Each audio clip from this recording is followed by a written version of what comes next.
Namo tassa bhagavato arahato samma sambuddhassa. Namo tassa bhagavato arahato samma sambuddhassa. Namo tassa bhagavato arahato samma sambuddhassa. Most Venerable Bhante Silimala, head of the London Buddhist Vihara, Most Venerable Thamarama Bandhura Mahathera, and also Most Venerable Upananda Nayakatera. So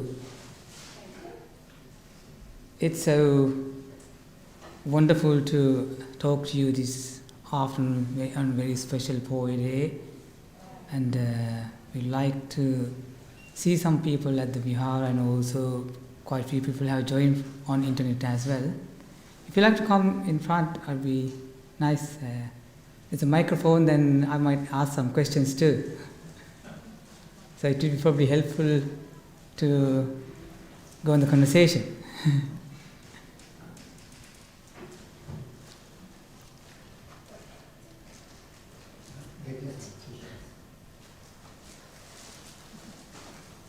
Right, basically we're going to talk about one of the suttas from the Majjhima Nikaya, which is called the Pasarasi Sutta. In different translations are given few different names. Sometimes it's called Arya Pariveshana Sutta and also Pasarasi Sutta, but in English it's the Noble Search. So I'll read a bit of Sutta first, and then we'll probably go for a discussion. The Sutta start with like this: So have I heard. At one time the Buddha was staying near Savatthi in the Jetas Grove, Anathapindika's monastery. Then the Buddha robed up in the morning and, taking his bowl and robe, entered Savatthi for alms. Then several mendicants went up to Venerable Ananda and said to him, Bhante, we haven't listened to a talk from Buddha, so would be able to listen to him today. And the Venerable Ananda said, yeah, you may find him deliver a sermon in the Vammika's Arama. And then Venerable Ananda says, well, if you like to listen to Buddha's talk, please go to the Vammika's Arama. When the Buddha went for his lunch, went his arms around and had his lunch, and then in the evening he went for a bit of meditation, and once he done the meditation and he asked the Buddha, then the Buddha talked to Ananda and say, come Ananda, let's go to Eastern Monastery, the stilt of Longhouse of Migara Mother, for the day's meditation. And once he's done meditation, and then he asked Ananda to come again, and late afternoon Buddha came out of retreat and addressed Ananda. Come Ananda, let's go to the eastern gate to bathe. Yes sir, the Ananda replied. So once they have finished the bathing, and the Venerable Ananda asked Buddha, Buddha, there's a hermitage of the Brahmin Vammika is nearby. It's so beautiful, it's a wonderful place. Would you like to go for the Vammika Sarama? And Buddha consented in silence.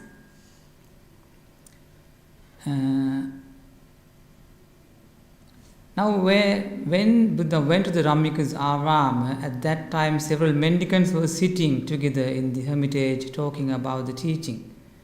The Buddha stood outside the door waiting for the talk to end. When he knew the talk had ended, he cleared his throat and knocked with the latch. The mendicants opened the door for the Buddha, and he entered the hermitage, where he sat on the seat spread out.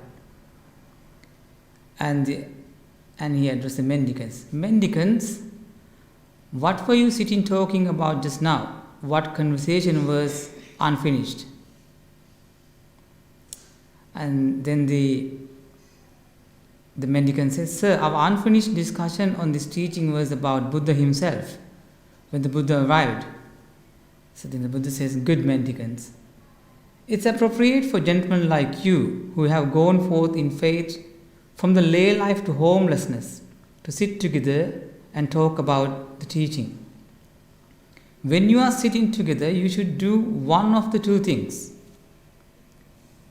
Then Buddha says, if you are sitting in a monastery, since you have gone forth, leaving your home life, leaving all the wealth and your family and friends, and when you become a monk, especially when you become a monk, when you become a mendicant, you should do two things only. Mainly,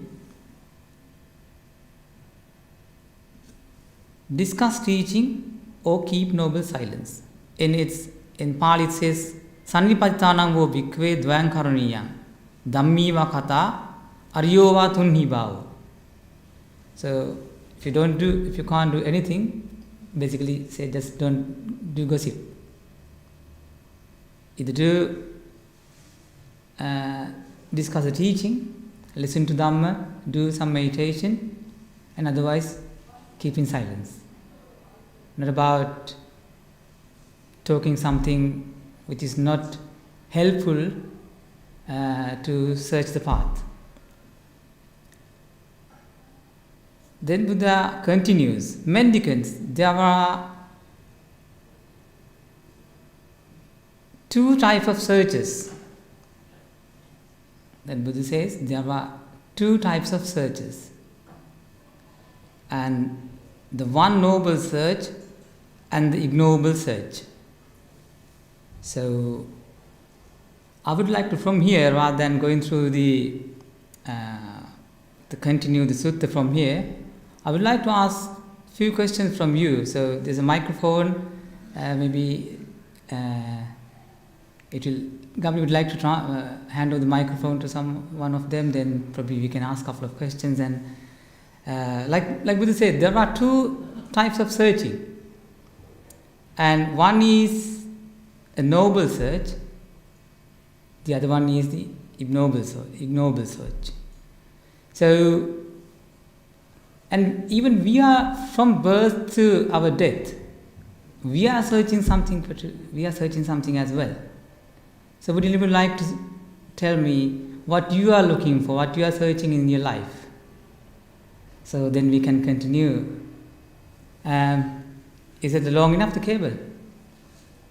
So if you like, you can move your chair. Okay. Yeah. No, you talk about two searches, one noble, one ignoble. Yeah. I wasn't clear if you had said the advice is if you can't do the noble search, then you should keep quiet or not do make sure you don't do the ignoble search. No, that was before Buddha. As Buddha entered, Buddha was asking the mendicants, what have you been doing? And the mendicant says that we have been talking about the Dhamma. And then the Buddha says, if you are become a monk, if you gone forth, and if you have left your home, and you left your family, left your friends, left your wealth, if you become a monk, you do only two things as a monk, as a mendicant, as a noble searcher, which is talk about Dhamma, discuss about Dhamma, or keep in silence. So that is that is how he initiated the discussion. And then only he said, mendicant, there are two searches, the noble search and the ignoble search.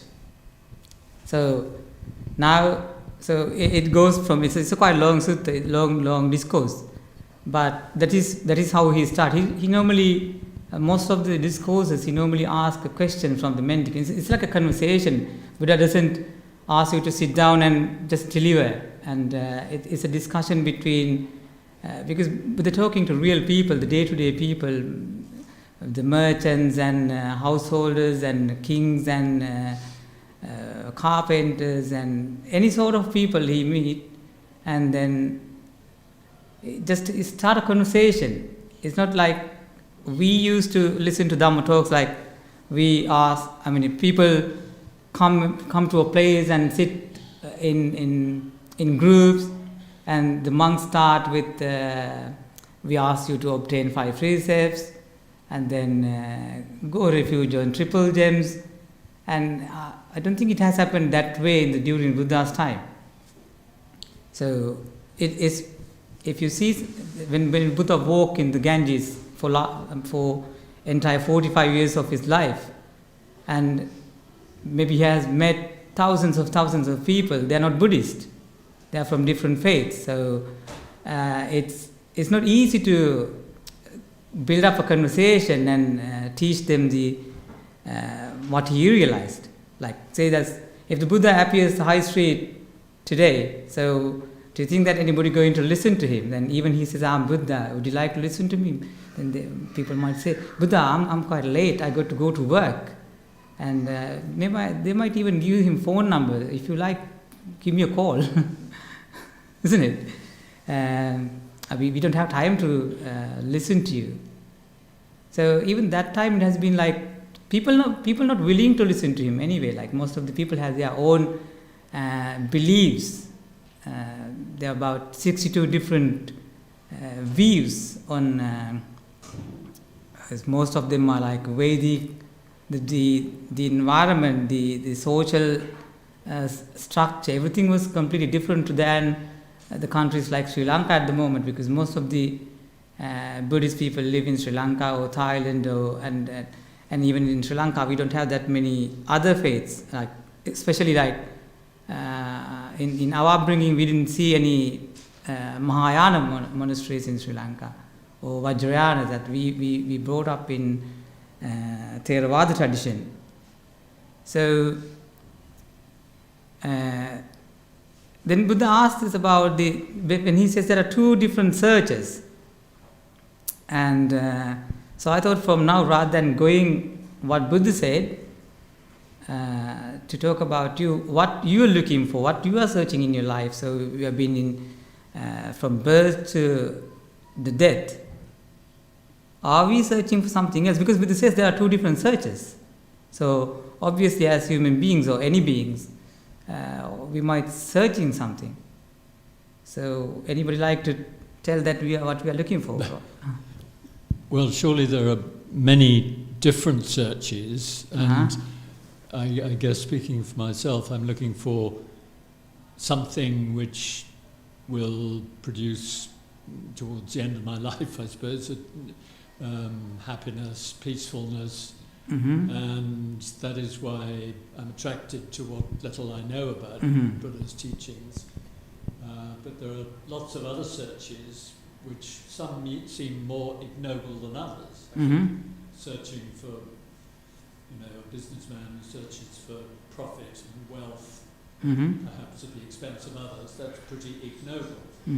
But there are other searches which are somewhere between noble in a Buddhist definition and a search which is not selfish and destructive, but is trying to find something, and I think that's probably where a lot of people are, and it's very difficult for them. But searching for something is better than not searching at all. Probably wait me to bring the microphone close to you, because there are some people listening on YouTube and Facebook as well. Okay. So it's been recorded. So anybody else got some opinions or ideas about it?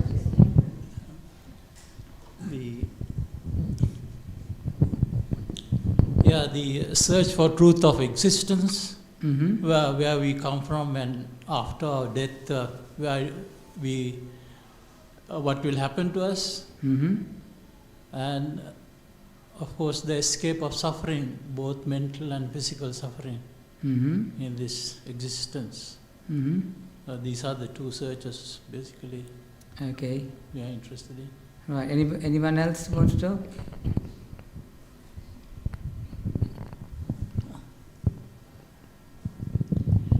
So as was mentioned before, so basically everybody wants happiness. And that idea of happiness means different things to different people. Yeah.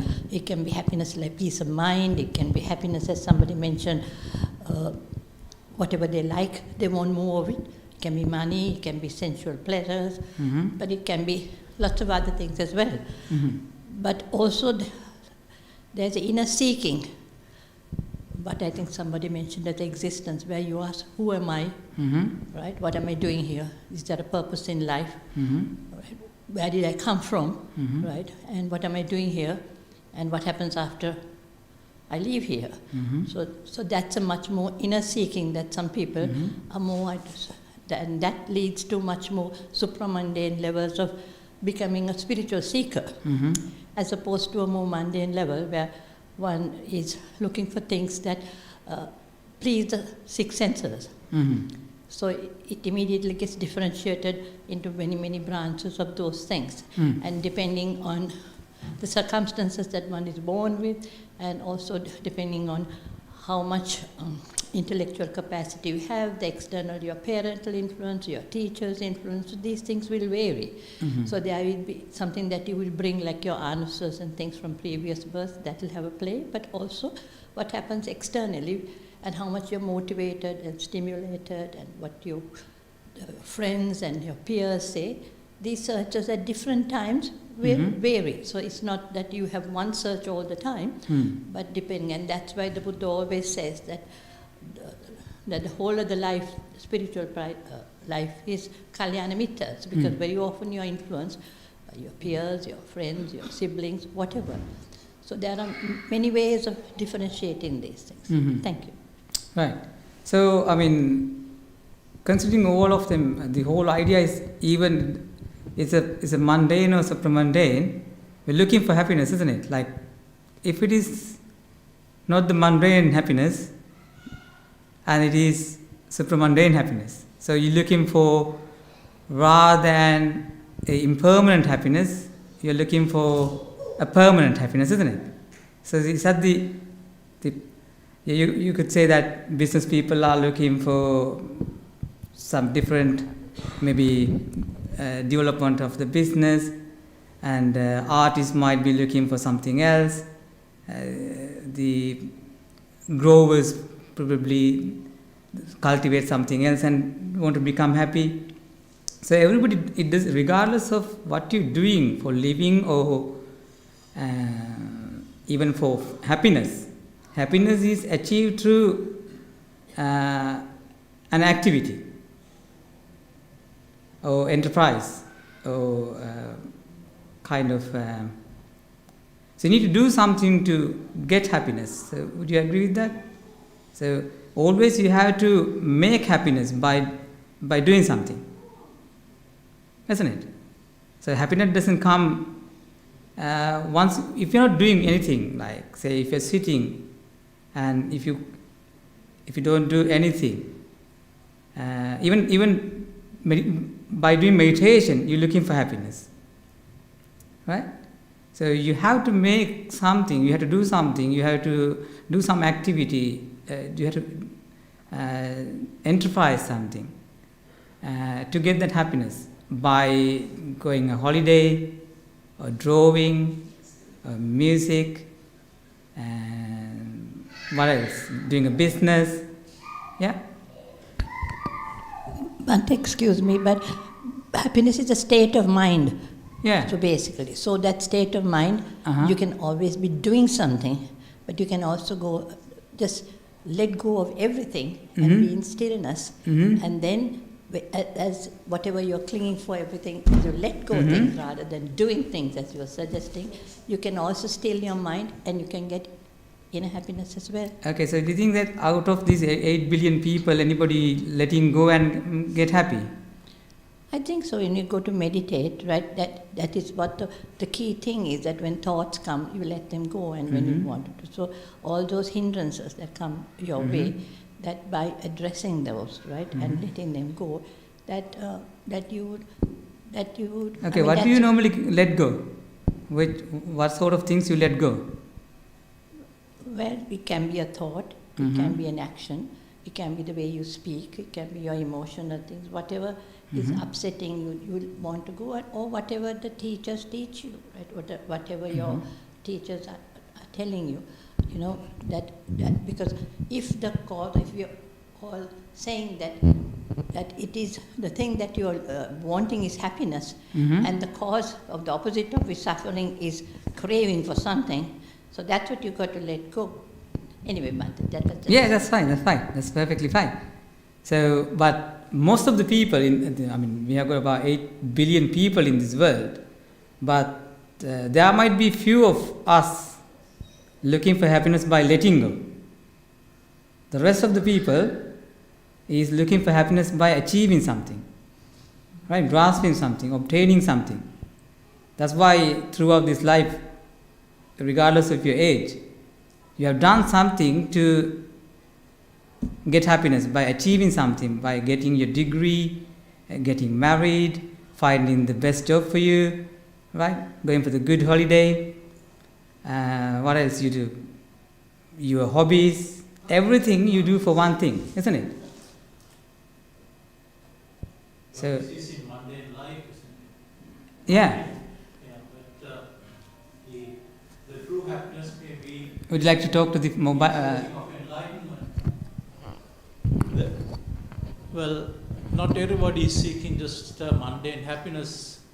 I think some of them may be searching for happiness not happiness but enlightenment, or emancipation from suffering. So the supramundane, as you referred to. So, so in the sense of Buddha's teaching, it is the Buddhists mainly seek enlightenment rather than happiness, even as mundane people, I suppose. All Buddhists? I'm Buddhist, yes. Okay, all Buddhists are looking for that happiness, that supramundane happiness. It depends on who is a Buddhist. Yeah, but it's a different thing. At least the people who try to follow Buddhism, they search for enlightenment. Not only Buddhists, but even people of other faith. What they want is they recognize there is suffering. Even in Christianity, for example, one of the main religions, it is most of the people are searching for escape from suffering. And suffering is a main thing in Christianity as well. For example, in their these churches and everywhere, from the statues, what is depicted by these statues, like the crestfallen Mother Mary, or the crucifixion, everything is depicting suffering. And the ultimate goal is suffering, end of suffering. So do you think that all these people living in this world, they think they are suffering? The Sri Lankan might be thinking they are suffering because they don't have any electricity at the moment, they don't have gas. According to Dhamma, actually, since I have studied Dhamma, I think it is so. But I don't think that it all depends on the cultures of people. Not all people, of course, not. I mean, if you take a tribal people, you see, living in, I don't know what. Yeah, then Sri Lankan should be enlightened, all of them, because they are listening to Dhamma from morning till evening, isn't it? Yeah, that's of course a cultural thing. Actually, it's not a Buddhist thing. This is, but I suppose actually the people who are visiting viharas, and at least they try to, who worship the Buddha every day, they are actually attempting to search for these main goals. What is the main goal? The main goals are attainment of Nibbana. Okay, end of suffering. End of suffering. Okay, yes. so what is suffering then? End of rebirth, basically. Okay, so you use the word suffering. So what is suffering then? The suffering is it's both. It's either it could be mental or physical. Okay. It could be due to. I don't know. Since it's been recorded, could you like to bring the? Yeah, it could be due to sickness. Either mental sickness or physical sickness. These are the main sufferings. Okay. And also of course, the inevitable, well, as you said, people are craving. It's the craving for happiness. Mm-hmm. What is happiness? Happiness is having, being wealthy, and it depends on different societies anyway. Mm-hmm. Because maybe at Buddha's time, the happiness would have been actually attaining the different jhanas, or even among the non-Buddhists, the Vedic people who lived at that time. Mm-hmm. You see, they were doing meditation to attain jhanas, to achieve. They thought it is peace. It brings peace and happiness to them, and things like it is a very all-pervasive. Happiness is a very. You couldn't define the word happiness. Mm. You see, it is as that lady said. It's happiness is a state of mind. Yeah. It's this is so. That we all agree. Happiness is a state of mind, but the thing is like how people try to achieve that happiness. Generally, not just Buddhists. Yeah. Again, Yeah. it depends on. For a hunter, for example, it's killing an animal. You see, it's or when it depends on the state of that person's mind. Again, for a criminal, it's for example, for stealing something, It's the happiness for him, isn't it? Yeah. Yeah. So it is happiness doesn't mean enlightenment or some sort of it's an elated state of mind which could be noble or ignoble. Mm-hmm. You see, this is happiness is it's a very loose term, I suppose. Mm-hmm. Even the case that you said. Exactly, it's a individual's. It depends on the karma of the past we have been through, and is a result of all these. Mm-hmm. Even the case of hunter and the thief, still they have to do something to get that happiness, isn't it? They have to rob a place, or they have to kill an animal. Yes. So that is definitely, you can say, ignoble by any means. Like even the lay terms, you can say this is not something even anybody would say. Exactly, Yeah. that's the thing. But the original question was that what are we searching for? Yeah. So like. But Mm-hmm. I think if we call the civilized people, they search for the truth of our existence and and they acknowledge suffering. Yeah. Not only Buddhists, but as I said, Christians and some other faiths as well, and Hindus. They acknowledge suffering, and what they want to achieve is the escape from suffering, but not happiness, which is a loose term. Mm-hmm. You see, that's what I want to say. Mm-hmm. Anybody else? So, right. The thing is, like, even if you go to a high street and ask any of these people who's walking in the high street and say, what are you looking for? And if they say that everybody agreed that we are looking for happiness, that all of us in this hall, or the entire population of the world, or even the animals and all the beings are looking for one certain thing. And the Devas too. Even Devas too. So out of these 31 realms, so all of us are looking for happiness, right? And like I said, if you go to a high street and ask, if you are looking for happiness, what do you do for that? How do you get that happiness? And they will give you different answers, isn't it? They'll say, I get pleasure, I get happiness by watching movies, going for holidays, playing tennis, or going for a swimming. So you always have to do something to, even doing meditation, right?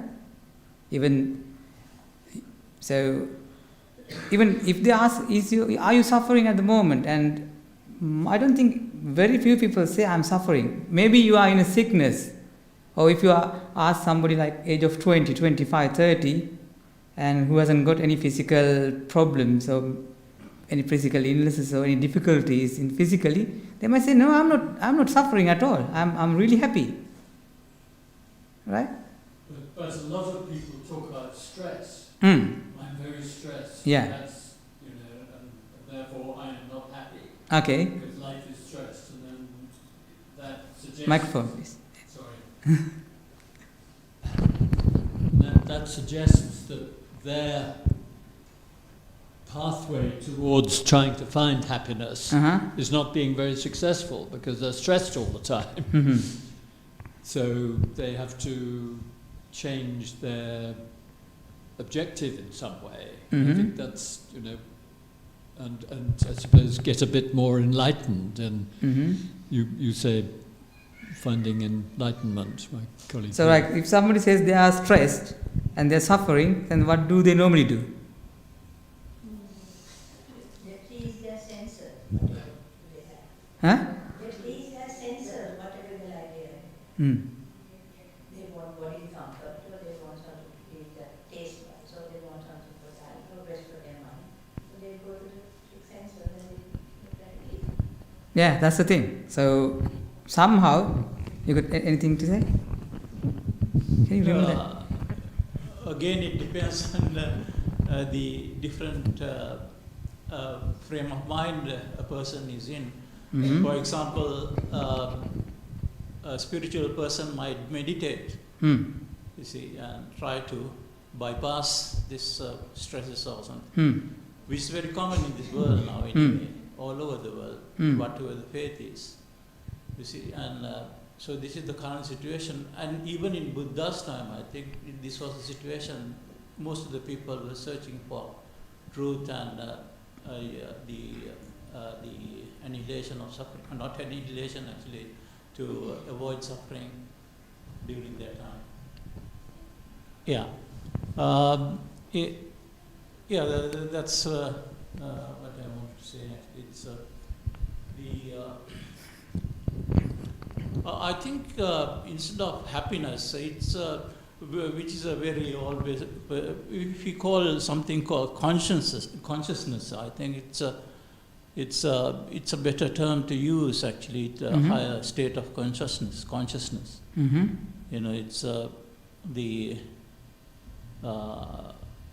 virtuous form of existence rather.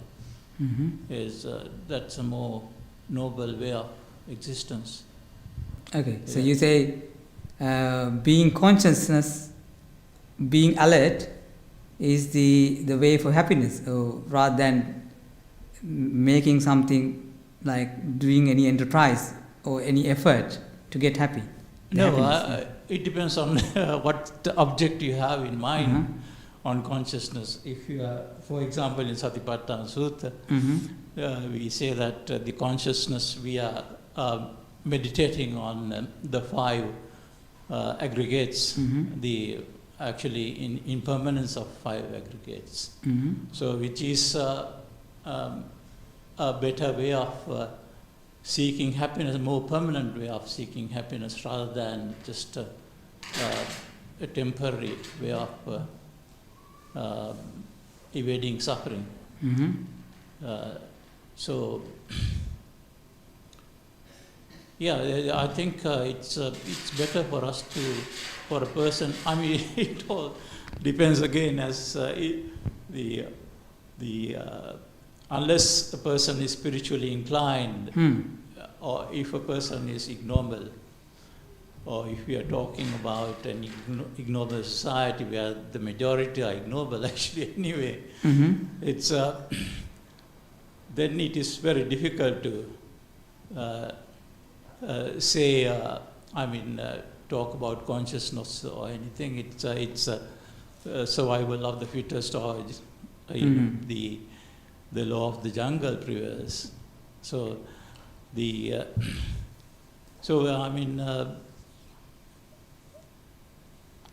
it's going back to the original question, what we search for. Actually, it all depends on the audience rather than the whole world. If you like. Yeah. So there's two terms were prominent. Go on, sir.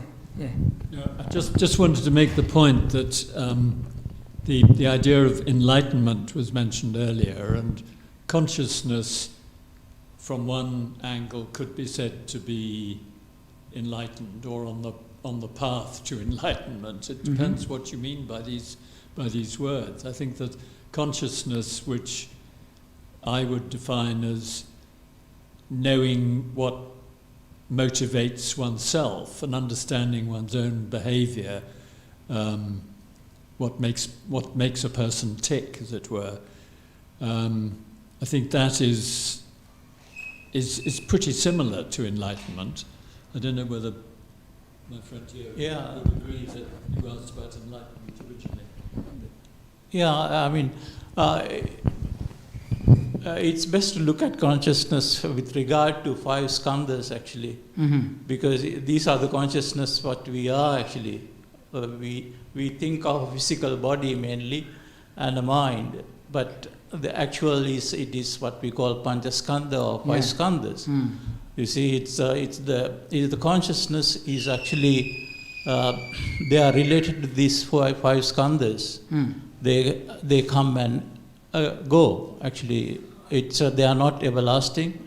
So again, happiness, it is not everlasting. We can't talk of happiness or whatever because they are all impermanent things.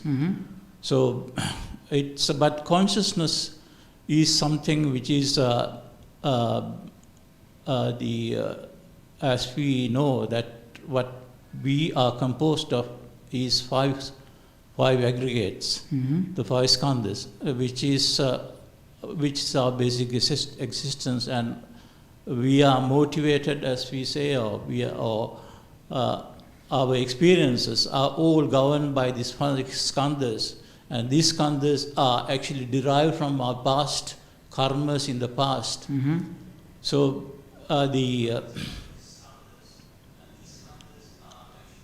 there's some echo going on. Oh yeah, he's. What's I think you're on the internet. Tech team is doing some they will have experiment. a double echo, actually. Yeah, this. So that's why, as Buddhists, I think we are mainly concerned about consciousness rather than anything. When we have to be alert, aware of that we are not just a body and a mind, but we are an aggregate of 5 consciousness. Then we can actually see the world, the truth of the world better, you see, and our existence too, actually. So, the searches should be actually, and how these consciousness are actually created, and how we can ultimately, if we see suffering, according to the 4 Noble Truths, you see, how, and if we acknowledge them, to permanently get rid of this. Okay, so are we all believing that we are all suffering? The entire world. Do you think that? So. Yeah, this is the thing actually.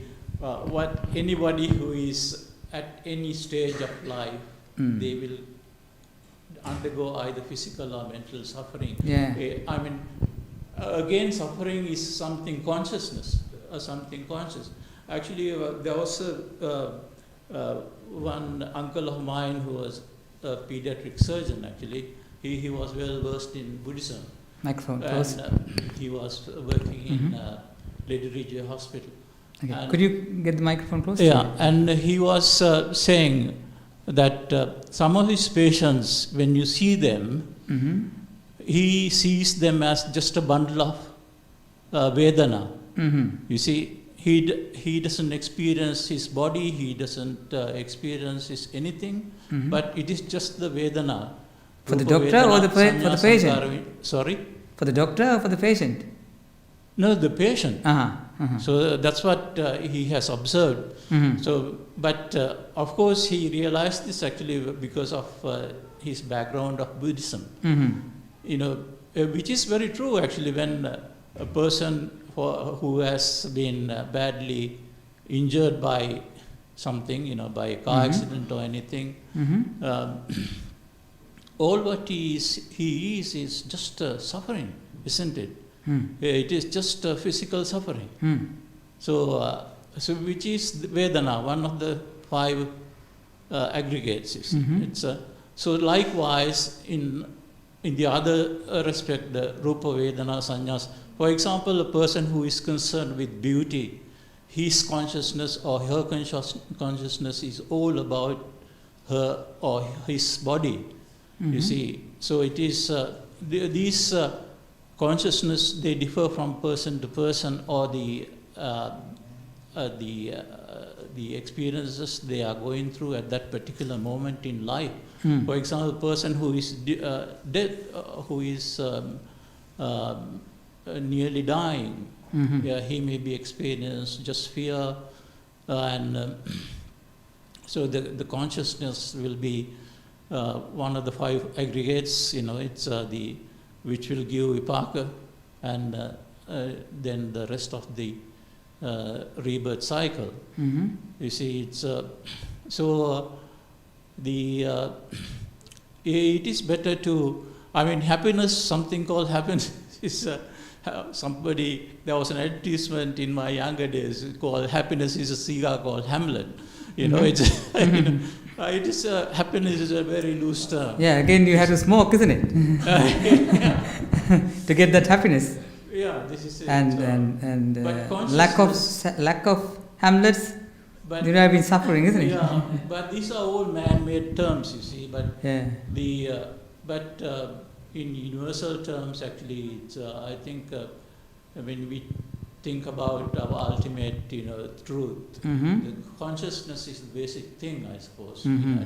Apart from that, the 5 aggregates of consciousness, which defines our whole experience. Right. Since you brought this the word suffering, I would like to bring your attention to a very beautiful sutta.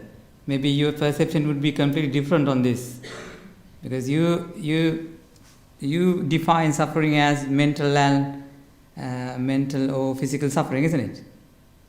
Well, physical suffering is not there in the Deva world, for example. You see, so it's only the mental,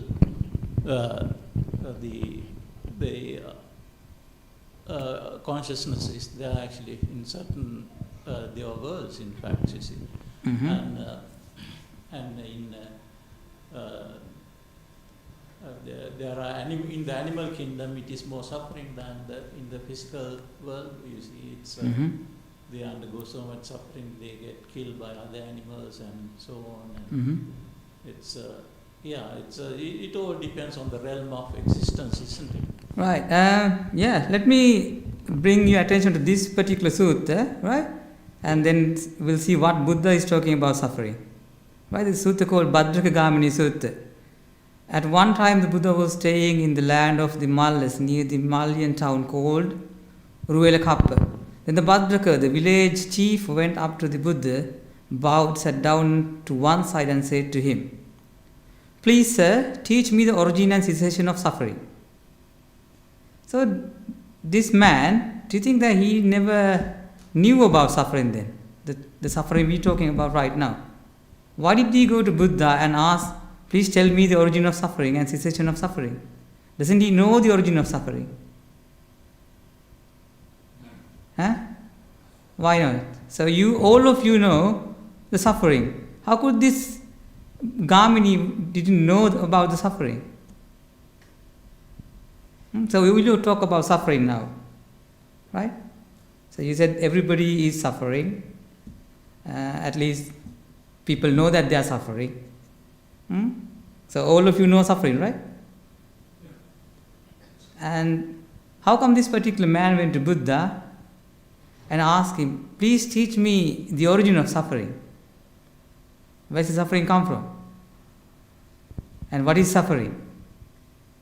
Right? This is the question itself is quite like invalid question, isn't it? Like somebody go to Buddha and ask me, "Teach me suffering. Teach me how do you get suffering? Where is the origin of suffering?" Right? You know where the suffering coming from. You know the Four Noble Truths. All of you know, right? Regardless of, you know the suffering, what is suffering is. Suffering is not having gas. Suffering is not having electricity. Suffering is, your rations are very expensive, right? Kilo of rice is 320 rupees, which is suffering, right? And not enough food is suffering. You know the suffering very well. All of Sri Lankans, they know really well what suffering is, right? So apart from that, the suffering you talk about, getting sick, aging, Exactly. yeah. So the people know suffering, right? And then people know the reason for the suffering. Origin of suffering is the bad governance, right? Is it actually suffering or dissatisfaction? Or it's Maybe either way. Yeah, they'll say, you can say this. Even some suttas, it's even say dissatisfaction. I mean, instead of using the word suffering, it says dissatisfaction as well, right? So there's a suffering, there's a reason for suffering. The cause of suffering is the bad governance. I'm just giving you like a normal example. And what is the cessation of suffering? So you know, if you have a good governance, if there's a good governance, there is a cessation of suffering. So what is the path for cessation of suffering? Go home, Gota. Isn't it? Then there's no suffering from then. Isn't it? You change the government and that will be end of suffering. So that is, we looking for the end of suffering. We know there's a suffering, and also we know the reason for the suffering, and we change the cause and we find the solution for that. If you have a headache, take a tablet, isn't it? Take paracetamol, end of suffering. Right? But this Bhadraka Gamini, when he asked this question, please teach me the origin and cessation of suffering. Then the Buddha says, Chief, if I were to teach you about the origin and end of suffering in the past, saying, this is how it was in the past, you might have doubt or uncertainties about it. Right?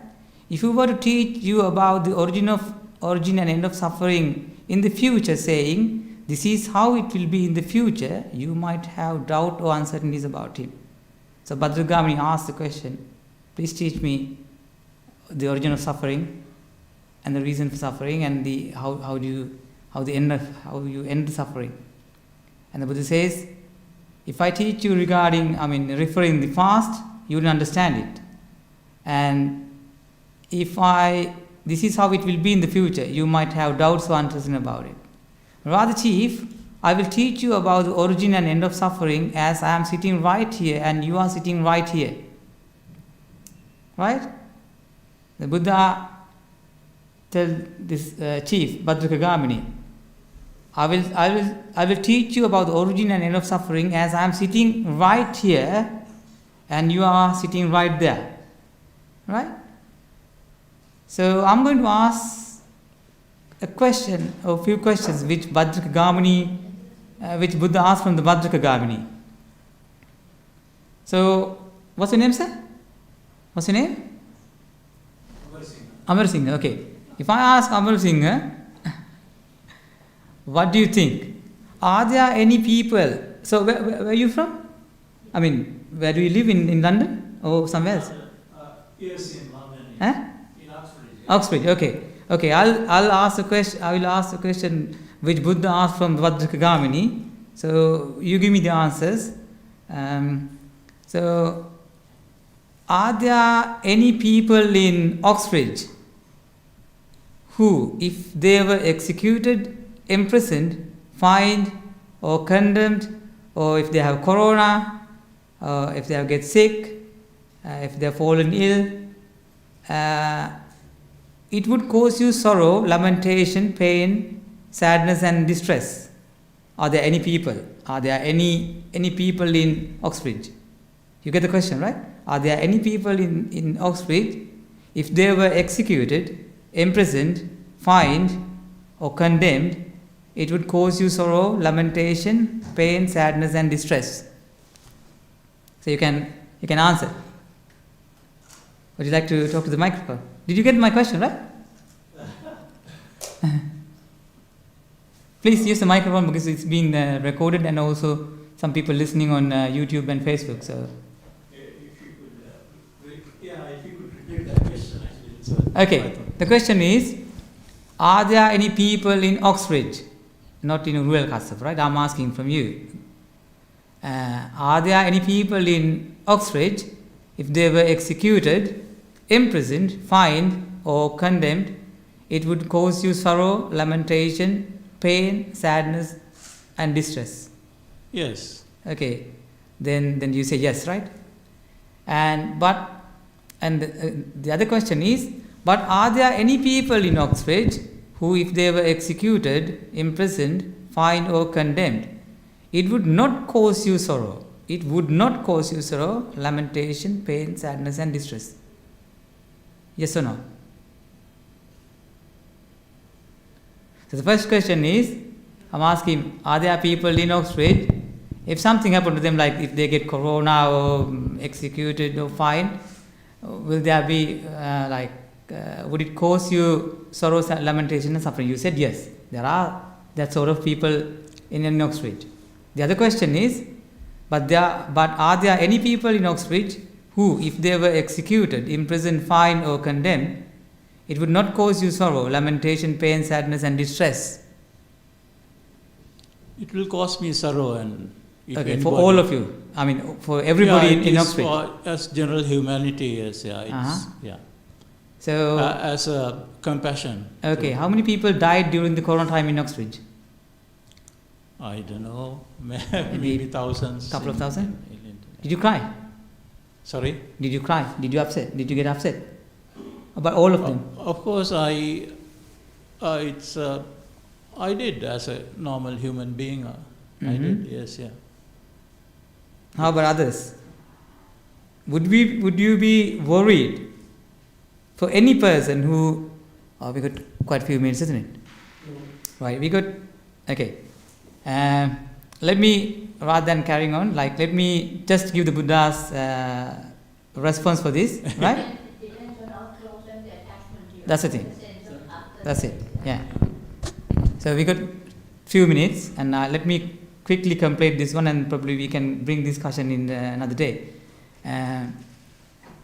So people regarding whom this would be give rise to. Okay. What is the cause, Chief? What is the reason why, if this was to happen to some people, it could cause you sorrow, while if it happens to others, it doesn't not? Right? So Buddha is asking, what's the cause, Chief? What's the reason why? If this was to happen to some people, it could cause you sorrow, like your family and friends. Right? While it happens to others, it does not. So then Buddha says, the people regarding whom this would give rise to sorrow are those I desire and love. Right? It doesn't come in from anyone else. So you didn't worry. Anybody die next door now. If you get somebody dying on the road now, we wouldn't be bothered. But if you get a call from your family, right? If your son got accident or you got even a scratch, you're going to run home from now, right? You're not going to stay here. So because you love them so much. Right? So sorrow doesn't come from anywhere. It doesn't come out of blue. It doesn't come only from the people you love, right? The things you desire. So, right. So since we have another talk at 3 o'clock, we got 2 minutes to go. So I would love to continue. I couldn't even finish the other sutta we start reading. So we'll make another time, and so thank you so much for listening this afternoon, and thanks you so much for coming and raising questions and giving you your opinions and ideas. It probably help to understand what's suffering and what happiness for everybody. So thank you so much again. Sadhu.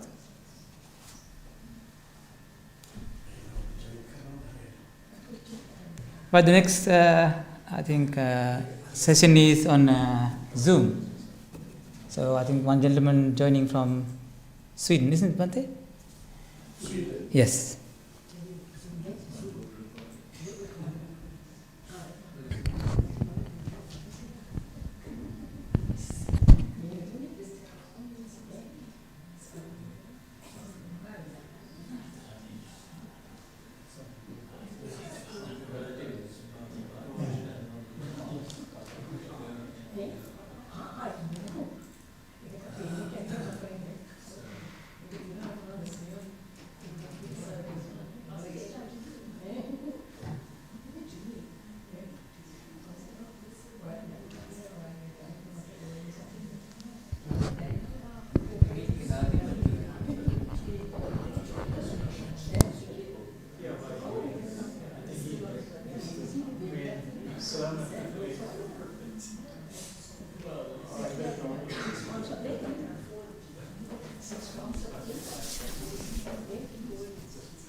This tram is for Chepson Lane. The next stop is Wilkinson Street. Ring Road Park.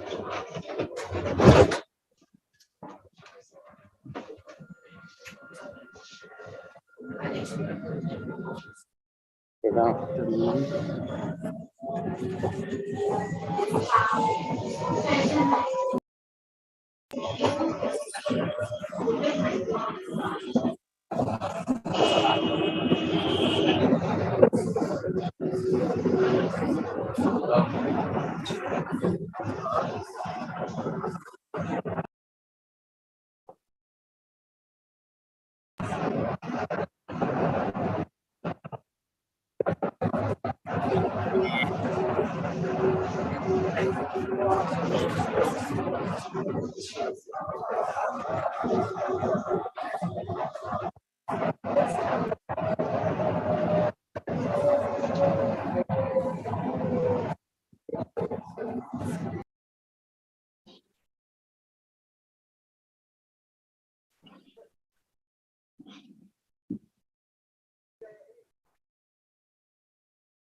Thank you very much, Venerable Sir.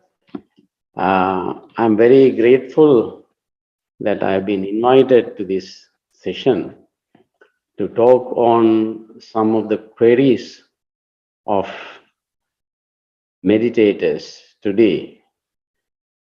And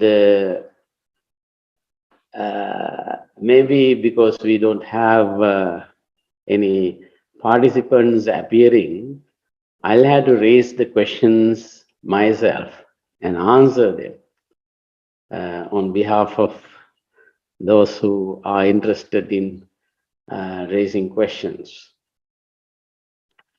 When we talk about the questions that come up at meditation centers and also those who participate in meditation sessions, they can be, summarized into a few. One of the first questions that mostly people are interested in is, can we meditate without concentration? Can we meditate without concentration? Or some say that they cannot meditate because they cannot concentrate. I don't know whether it is a question for all of you listening to me. And to say a few words on this particular aspect, do we need to concentrate for meditation? Or do we need to recognize that we cannot concentrate for us to start with meditation? When we now say that we cannot concentrate and therefore we cannot meditate, then there's a wrong conception, wrong understanding in this context. Some think that our aim is to concentrate our mind. That is why we meditate. But according to the teachings of the Buddha, is that why we meditate? That is a question.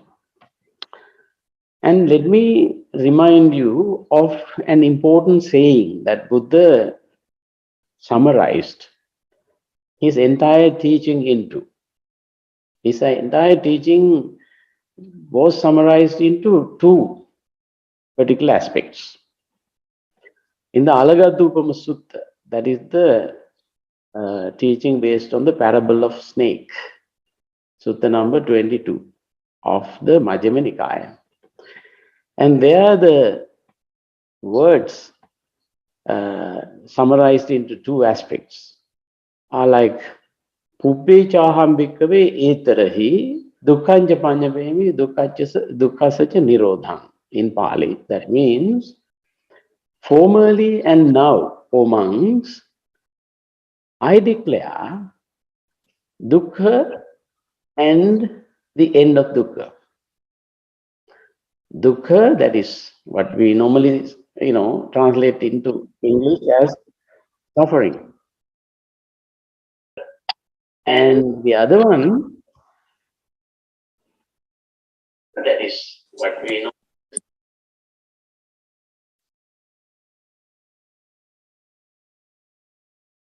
There is something wrong. Whenever I hear my voice again, maybe is recorded and replayed. Yeah, I hear the repetition of that.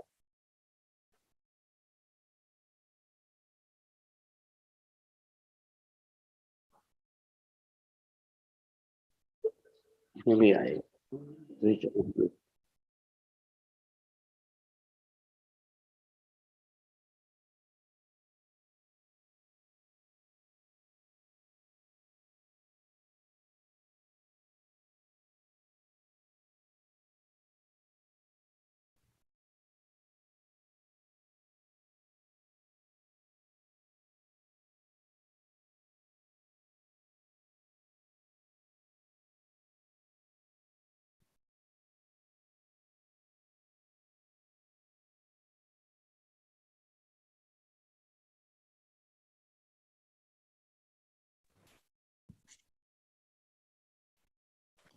Yeah.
නිමන්දනේ හෙන්නත්තේ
ඇහෙන්නේ කියලා මිනිස්සු දානවා.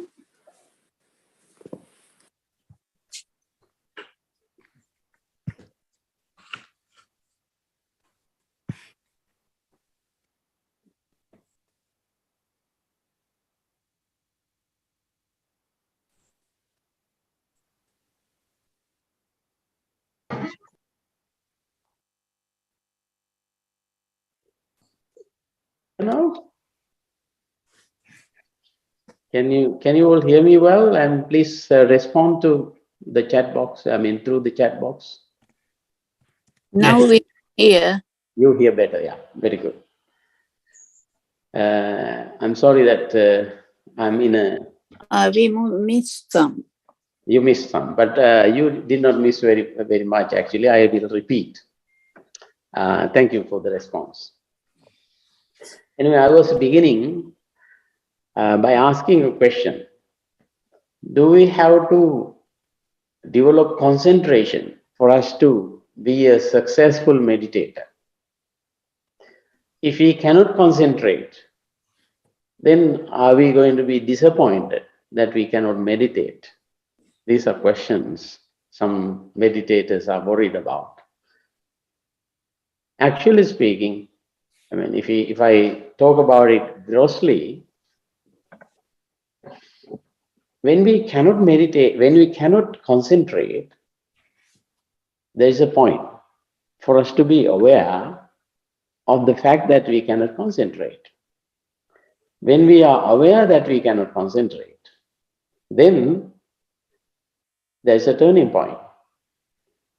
When we are aware of the real situation where we are in, then we understand a fact about our practice, that we are not in a suitable mindset, suitable position, suitable area to meditate. This awareness, this insight is very important, because meditation is not based on concentration alone. Concentration is a useful support for us to continue with meditation. So it's very important to know that concentration is not our main purpose. Concentration will be very helpful. But once you have learned to concentrate, then that is not the end of the journey.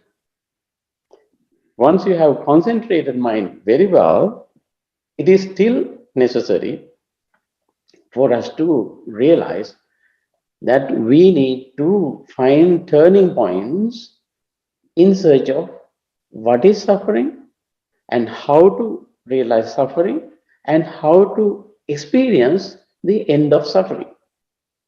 So our journey will come to the end by recognizing suffering and ending suffering.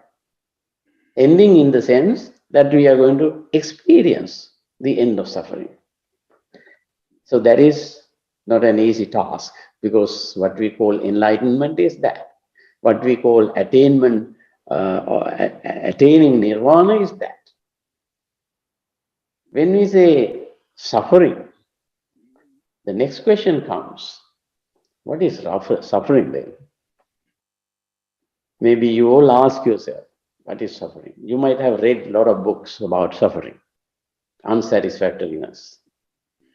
Our main, one of the main objectives, one of the main aims of meditation is to recognize suffering. For example, vipassana meditators, when you develop your some of the practice to the level of a well-balanced mind, well-concentrated mind, and your mindfulness is well established, but still we need to know what do we practice as realization of suffering. What are we going to realize in terms of suffering? You know, when you talk about vipassana, insight meditation, people always interpret it. Anicca, dukkha, anatta. It is to understand anicca. It is to understand impermanent nature. It is to understand whatever impermanent is suffering. It is to understand whatever impermanent suffering and whatever suffering is leading to anatta. These are very summarized way of expressing about the meaning of vipassana. Realizing anicca, dukkha, anatta. But we cannot just understand what is meant by this particular expression of anicca, dukkha, anatta. Therefore, let me clarify to a little extent how we practice aniccanupassī, otherwise to contemplate on anicca in meditation. To contemplate or to reflect on anicca, impermanent nature, we need to concentrate our mind. We need to have a balanced mind. We need to come to a level where we are not disturbed that much. We are not that shaken. So when we develop a serene moment, calm and quiet state of mind, which is not the end of the journey, and this concentrated mind can locate our suffering. The purpose of concentration is to actually to locate suffering, to find out where suffering lies within us. So I said about reflecting on impermanent nature. And all of a sudden we jump to conclusions saying that, oh yeah, I know what impermanence is. That is changing patterns, changing nature. Is that your practice? No. Actually speaking, we always come across some experiences with perverted states of mind, that is to conclude that there is a particular way that I own things. This is mine. Etang mama. And again, we come to conclusions that, yes, this is me. This is what we call capital I. I own things. And this is mine. So, you know, some belonging, the concept of craving, way of ownership starts through the reference to what is mine, acquisitions. Whenever we say that this is mine, it could be an opinion, it could be your meditation, it could be your practice or your country, your language. Referring to all this, we say that this is mine. And whenever we have this is mine, you normally have the tendency to make it something permanent within you, make it something yours. So that is a kind of perversion. You know, Buddha used terms like vipallasa. Anicce niccante vipallasa. That is our worldly mindset. Putujjana we call. Putujjana is the worldly. Until we are enlightened, we have such perverted ideas that impermanent things are made permanent. The starting point of this is related to what is mind. Whenever we have the tendency to own things, own opinions, own whatever belongings you refer to, maybe your family members, maybe your country, maybe your, whatever you refer to as ownerships, that is where craving starts, of course. But simplified, this is mind is made permanent in your mind. When you make anything belonging to you permanent, it's a perversion. It's a perversion, perverted mind. Then these impermanent things are made permanent, and that becomes your day-to-day experiences. And that will be your convention. That will be your reference with which we just lead our life. Then eventually we come to realize, of course, my mind was a perverted one, misled one, misled into the concept that we made things permanent, which are not permanent. When we realize this, of course, suffering starts. Our mind is not satisfied with this. Mind experiences something suffering because we are going to experience through our perversions something made permanent which is not permanent, but we normally live with those ideas and belongings, acquisitions. Then eventually, once you understand that whatever we make permanent, of course, is going to change, then we suffer. And suffering starts like that. So the Vipassana practitioner should touch upon such aspects. To touch upon such aspects, one's mind must be concentrated.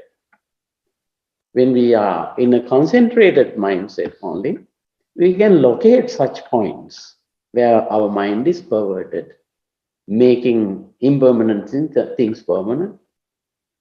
There we are not satisfied, so that unsatisfactoriness will be another experience. Yada nityam tam dukkam, whatever impermanent becomes suffering. That is because we make things permanent in our perverted mind. That is our, what we call vipallasa, anicca nityanta vipallasa. That view is there in our mind. And that view, what is called sanya, that knowledge, that perception is there, and that view is there, that kind of decision is there. And that view and that perception and that mindset, sanya, citta, ditti, all these are, supportive in a negative way to make what we perverted with our perverted mind. We have made something impermanent permanent, and then whenever that permanent thing that we created in our mind is going to change, then we suffer.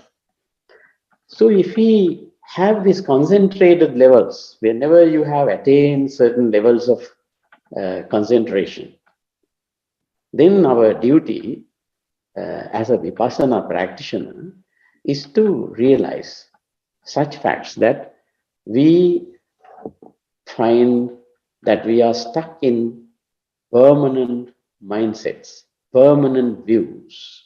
These permanent things are not reality, but they are made permanent because of our convention, because we own things as that this is mine, and therefore I am is born, so I conceit is supported. So when this is mine, etang mama, therefore I am, this I am conceit, I am what you call I conceit will be created there, and then I myself is going to work. So then the egocentric perspectives, egocentric attitudes will be playing a role there. And these roles make us suffer because the real situation is different. Conventionally, in a worldly situation, of course, that is the beautiful things that we are normally living with. But those beautiful things give us suffering when we realize what really is in them. So we have the way now to touch upon such practices and touch upon those realizations, and then we need to learn to appreciate that insight. Whenever we have a glimpse of such an understanding of impermanent nature, which we never realized before, generally we refer to impermanent nature as, falling a tree, somebody dies, something wrong happens, then we say, oh, anicca, impermanent. Actually speaking, that is not what is meant by anicca in the Buddhist perspective. Of course, changing nature can be referred to all these changes, but that is not what the Buddha wanted to pinpoint to us. Buddha wanted to pinpoint to us where we are stuck. We make things permanent through our egocentric attitudes, starting with what is mine, and therefore I am, I conceive, and then egocentric perspectives develop. And if we realize those, and that is very important for us to check in. And now let me go further a little bit along the same line so that you may, try to apply these facts for your meditation eventually. Once you have practiced, let us say, breathing meditation, and you start with breathing in and breathing out, you relax and let the body breathe in and let the body breathe out. That is what the Anapanasati Sutta gives us as instructions to begin with. And then what happens is we relax. We begin to experience details of our breathing. Sabbakaya, that is complete bodily activity called breath. The bodily activity of breath, beginning, middle, and end of each breath. And once you have taken the breath in, then there is a little break before we breathe out. Then we start again, beginning, middle, and end of breathing out. And once you have breathed out, then there's a little longer break before we breathe in. And realizing all these details, we can continue practicing mindfulness of breathing. And then recognizing, knowing these details, help the mind to calm down. If you realize anything deeply, if you recognize anything completely, the result will be calming down, relaxation, tranquility. So your mind becomes tranquil. Your mind becomes, relaxed because you have realized the whole process of simple body activity called breath, bodily activity. Then your mind calms down, and that relaxation, that kind of relaxed mind, tranquil mind, is what we call kaya passaddhi. That is pasambhayam. Pasambhayam is another word for kaya passaddhi, which is tranquility of the bodily activity. That is the calm level of bodily activity. Then it is the time for us to continue with it, even more supportive to concentration by enjoying what you experience as calmness, stillness. Then when you enjoy it, again you may notice that there's an appreciation, so that you may still develop happiness based on your joy. So when you notice that joy and happiness are very supportive for your continuation, because it will stimulate your mind to continue with. So joy and happiness will be playing the role of a perception and feeling and perception. And these feelings and perceptions you are aware of, when you recognize even such ones, you notice even such thought processes will calm down, will subside. When they subside, you still again observe or experience tranquility of your feelings. These tranquil feelings, that is what is called sankhara in Pali. First it was kaya sankhara, referring to breath. Secondly, referring to thoughts or feelings, which are also sankhara, but they are chitta sankhara. And when they calm down, you experience tranquility of your mind, and that is tranquility of feelings, of course. Then you may recognize your mind, and then you may even, as it is said, chitta patisamvedi, experience in your mind you continue with, and then you also add more joy into it, gladdening the mind. That is what is called abhipamodhan chittam. And then you may notice that once you have gladdened your mind, the mind can easily concentrate. So then concentrated mind you experience, what is called samadhan chittam. And at that level, of course, you may either you turn into vipassana aspects or you may continue further. Even experiencing vipassana by, recognizing your relief, your way of making your mind free from defiling tendencies. Various defiling tendencies you have already gone through, like hindrances are there. So when your mind is free from hindrances like Sakkaya Ditthi, and not Sakkaya Ditthi directly, but based on Sakkaya Ditthi, we have various hindrances. Hindrances like Kamachanda, Vyapada, Tinamidda, Uddhacca Kukkucca, Vijikicha. If you translate them into English, they are called hindrances. Sakkaya, the Kamachanda is the desire for, sensual pleasures, and Vyapada is irritation related and jealousy related, ill will or anger related, feelings and emotions. That is Vyapada, and they calm down when your mind concentrates and your mind becomes free. Vimocha and Chitta can refer to all these way of making the mind free from defiling tendencies. Even Thina Midda, laziness of body and mind. And then Uddhacca Kukkucca, that is restlessness of your mind, and worrying and restlessness and worry, and Uddhacca Kukkucca. And then Vichikicha, doubt, and skeptical doubts are there. So all these are hindrances, kind of defilements, and those will be burdening your mind, hindering your mind, troubling your mind. So if you make use of your concentration to experience tranquility, calmness, and concentrated mind, what happens is your mind becomes free. Then free from defilements. Then that is an experience called Vimochang Chittam. Vimochang is actually it refers to meditator who becomes free from defiling tendencies. Vimochang, the Pali word, is a verbal noun actually. Verbal nouns always refer to persons. Persons means those who practice.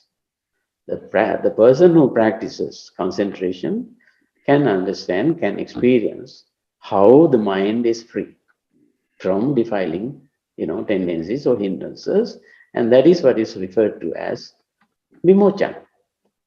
So one who experiences freedom is called vimocha.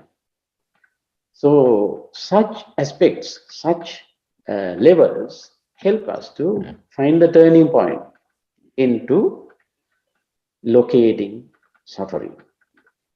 Okay, that is one of the points how we start vipassana, from where we turn ourselves into vipassana. It could be even at that level, like vimochang you experience, making the mind free from defilement tendencies. Otherwise, you can start earlier when your mind is tranquil. Even at the level where we talked about the fourth aspects in the Anapanasati Sutta, where we were talking about, breathing process you recognize holistically, completely, and then that recognition leads you to tranquility, calming the breath, calming the bodily activity of breath. And that level, if it is deep enough, if that concentration is well established, you can turn into Vipassana aspect. And that is how Satipatthana Sutta, the main discourse of four foundation of mindfulness, especially with reference to Anapanasati, that is breathing meditation. And through tranquility, you can turn into Vipassana reflection. What is the reflection there? And this is also a question, one of the queries that meditation often wonder about. What is the problem with that? Because in the Anapanasati, you often read, Ajjattang va kaye kayan pasi virati. Bahiddhava kaye kayan pasi virati. Ajjat bahiddhava kaye kayan pasi virati. And there are various details referring to what is Ajjata and what is Bahiddha. Ajjata means internally, Bahiddha means externally. Externally and internally. Kaya kayanupasi viharati. That one dwells, a meditator dwells, reflecting on the bodily activities. The bodily activity of breath in this case, because you have selected breath as your meditation subject. So breath being one of the activities of the body, so we say kayanupasi viharati, reflecting on the bodily activity, bodily activity selected among the bodily activities. So when we say ajjattam, internal aspect, what is that? Various details, among various details, you find a reference to Petakopadesa. In the Petakopadesa, one of the books belonging to the Khuddaka Nikaya according to Burmese tradition. In that particular book, you find the reference, Ahanti Ajjattam. Ahanti Ajjattam. What is the meaning of this? I, the capital I, is the internal matter, internal base. So this particular issue of I conceit is what is referred to as internal. And what is the external then? Mamanti bahiddha. Mamang means what is mine is what is called external aspect. So when we now know in our concentrated mind, the main issue of what is mine as the bahiddha, the external aspect, what is how I am, that is I conceit, is the internal aspect. Again, you can just notice that what is mine means ownership, that is referring to tanha, craving. And if you are created like I am, I conceit is there. I am being born there. Then if I am, I give birth to me, and that me or the I conceit being the internal matter, internal aspect, and that can refer to avijja. Avijja is, of course, ignorance. Due to our ignorance, we create I. Otherwise, conventionally, of course, this doesn't matter. Conventionally, we need to refer to such nouns like I, verbal nouns, or whatever way we refer to personal names and personal nouns, and all these are necessary for our conversations. But Buddha would suggest, although we use the language, don't hang on to the language, don't cling to the language. Buddha himself referred to his own experience as Tathagatu voharati aparamasam in the Pottapada Sutta of the Digha Nikaya. The Buddha, Voharati means uses the language, Aparamasa means without clinging.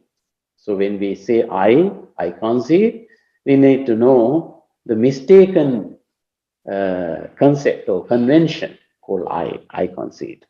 And we need to know how we lead ourselves to that.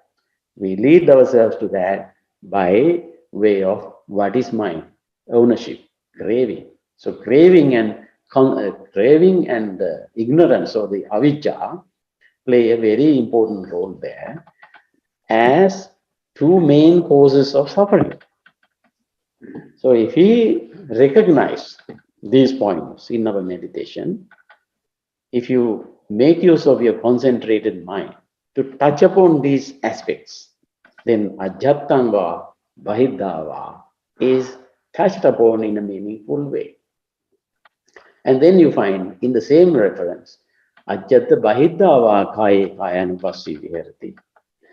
When we say Ajjatta Bahiddhava, there you find dependent nature of I making and mind making. Again, mind making and I making. These concepts, how they play the role of dependent nature, related, codependent, arising you find there.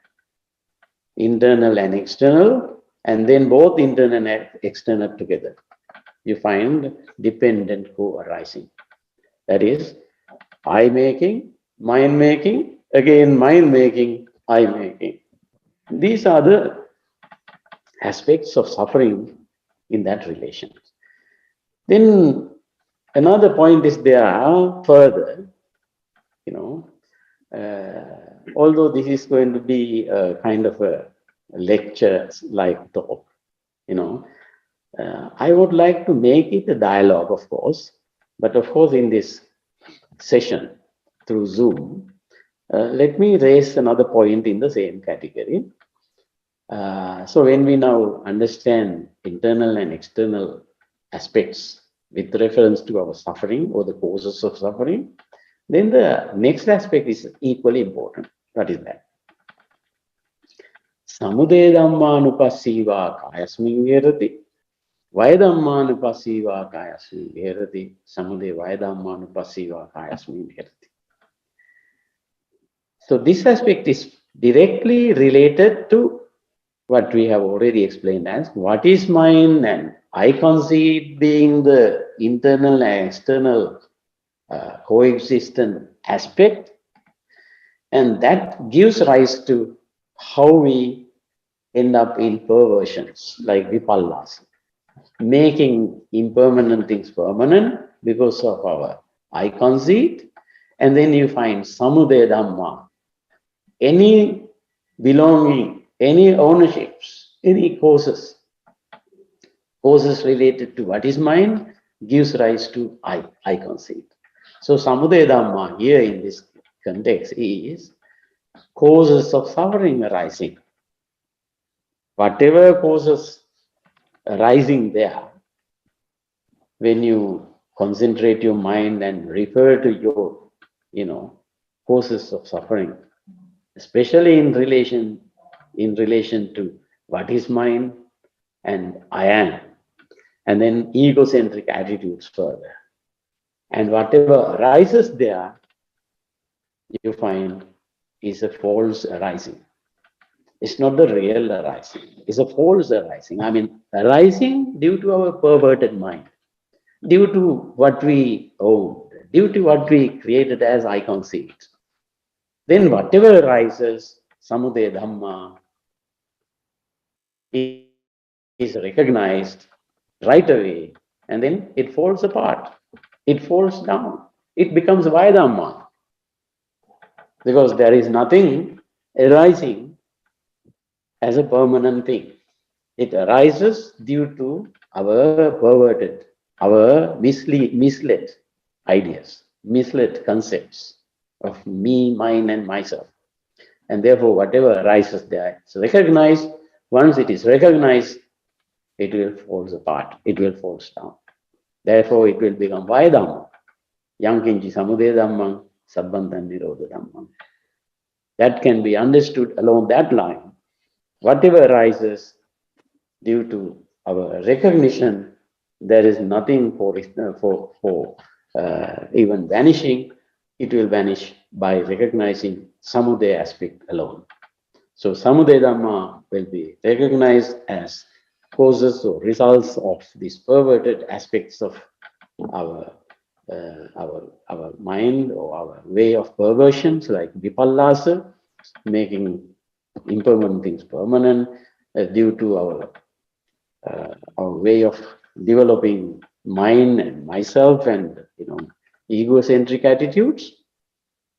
Then whatever arises is not a real arising.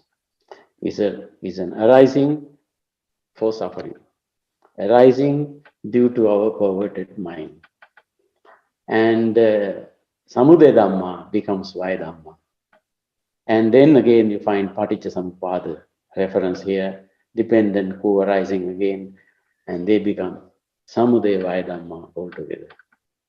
So these are ways to recognize how we are caught up by ownerships, belongings, and how we support in a wrong way, based on I conceit, etc. These are not easy for us to touch upon without having a concentrated mind. When the concentrated mind is powerful enough, and that faculty and that power of concentration can be led to touch upon these aspects. Then you may find further details which are again not easy for a beginner to understand. Therefore, some interpretations are spread, but let me touch upon those aspects. So, once you have recognized arising nature, ceasing nature as samudaya dhamma, vaya dhamma, and both samudaya vaya dhamma together, and then meditator will be in a position that there is nothing to hold on to. So we think that we have something, we have belongings, everything falls apart and there is nothing for us to hang on to or cling to. Although we do can cling to things, although we try to own things. Then when we recognize this, we don't need to be unnecessarily, downcast or disappointed. Because Buddha says, continue with this practice. Consider that there is body. Artikayoti vapanasa sati pachupattita hoti. Again, our sati, our mindfulness is established that there is body. But there is body only to the extent. Yavadeva means only to that extent. Yavadeva jnanamattaya. Only to the extent that is necessary for the mere knowledge. The mere knowledge.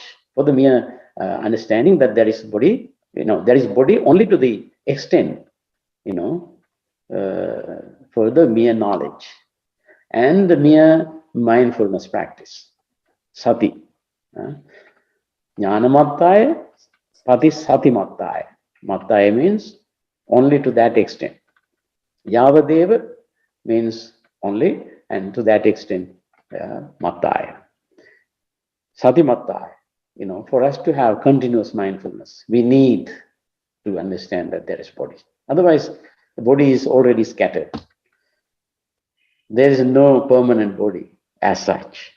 Only a process of upada dhamma and vaya dhamma, arising dhamma, arising nature and ceasing nature. Both arising and ceasing nature, dependent processes. There is central point or key points as the belonging, as I belong, I own, and this is mine, and therefore I am, or that is the central, internal matter, external matter. And then again, arising nature, ceasing nature. By reflecting on these, Vipassana practitioner will recognize we normally hang on to things which don't belong to us, which are not permanent, although we made them permanent. So impermanent nature is there, and then we recognize, of course, that is what we created as permanent, and therefore we suffer when they change. And suffering you touch upon that way. And then you find There's nothing permanent as ego, as I conceit. All these acquisitions are made in a false manner. They are perverted. They are in a perverted mind. These are made real, but they are not real. These recognitions help us to continue with the practice with reference to kaya anupassi viharati, that is, with reference to dwelling, reference to the bodily activities. And then if you go to the further aspect of feeling, then vedanasu vedananupassi viharati, then further chitte chittanupassi viharati, reflecting on mind, in the mind, and also dhammesh dhammanupassi viharati, among the experiences. Dhamma means in that case experiences, even facts. Like anicca is a fact. And among all these experiences, you notice that they are all there only to the extent that is necessary for the mere knowledge and necessary for the mere continuation of the mindfulness practice. But again, Buddha says, nacha kinchi loke upadhyati. We should not, upadhyati means we should not continue saying that this is mine, that is mine, this is yours, this, and all these belongings will stop. Because nacha kinchi loke upadhyati means that we don't drag anything, hold on to anything as mine, as ours. Because what is mine is, of course, with reference to craving, you created it, and then what is mine will generate, I am being born, I conceive will be born, and that birth is due to ignorance we make, and all these will be realized. It's easy to refer to these, easy to talk about all this, but to go into the depth of these points of reality, we need a deepest level of concentration. And the concentration power, concentration faculty and concentration power with the help of mindfulness, we need to make use of to touch upon these aspects. So I was referring to some key points of Vipassana practitioner. Although I don't get the direct questions from the audience at this moment, if anybody would like to raise questions through chat box, I don't mind answering such questions with reference to meditation. And otherwise, we have already reflected on a few points. Is concentration our purpose of meditation? No, it is not. But concentration is a necessary fact, very important aspect, because it is concentrated mind, it is well-established mindfulness that help us to touch upon suffering, touch upon impermanent nature.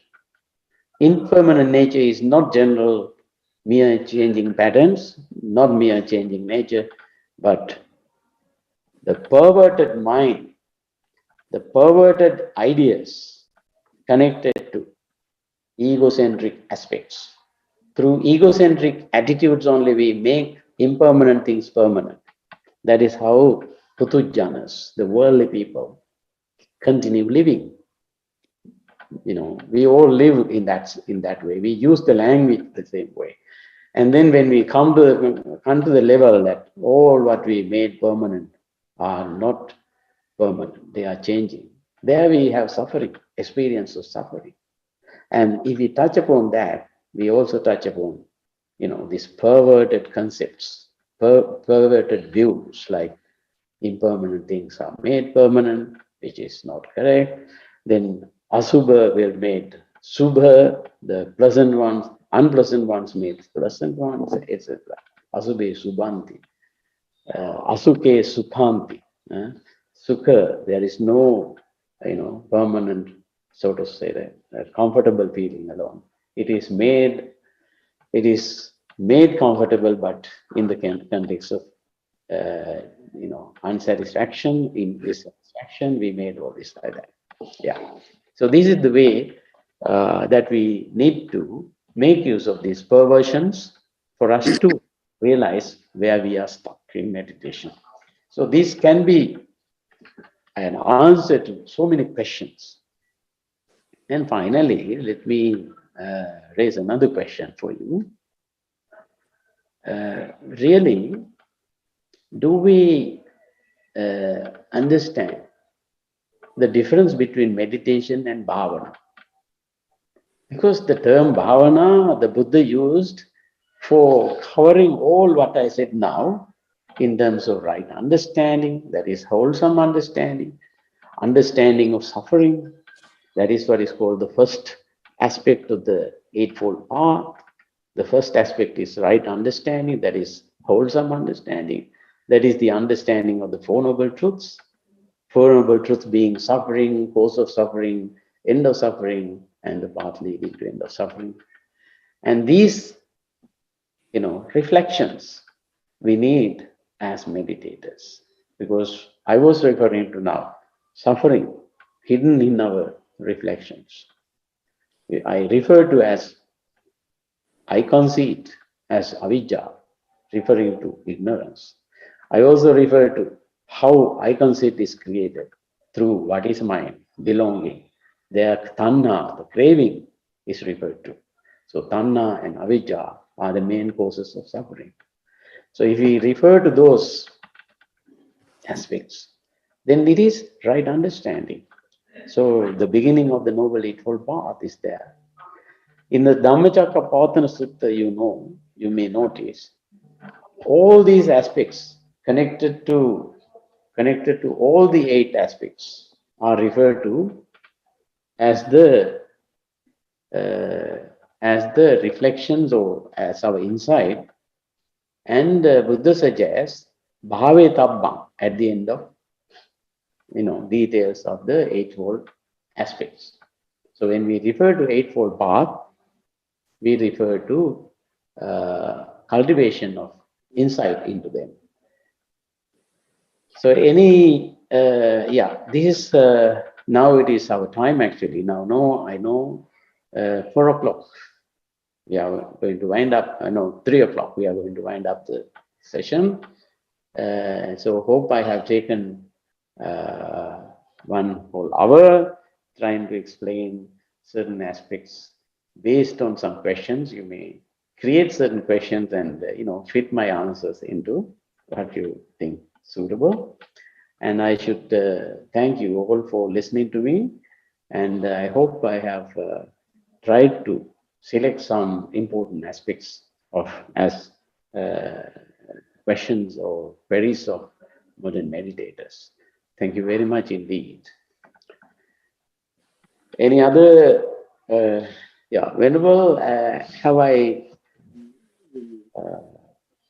concluded at the right time? I should wish you all, I should wish you all a realization of meditation and also attainment of the experience of end of suffering. Thank you very much indeed.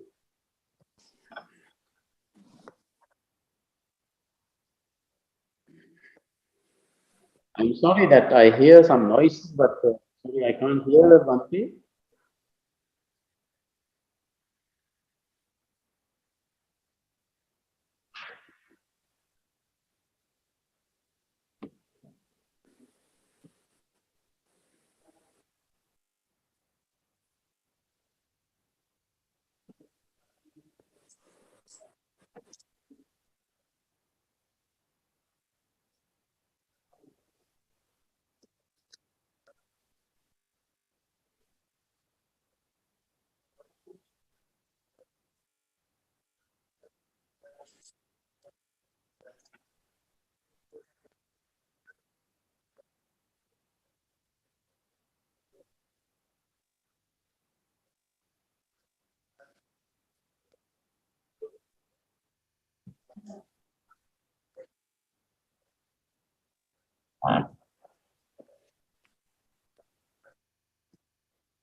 Thank you very much.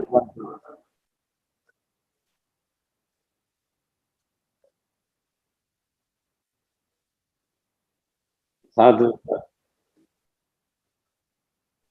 sadhu, sadhu, sadhu.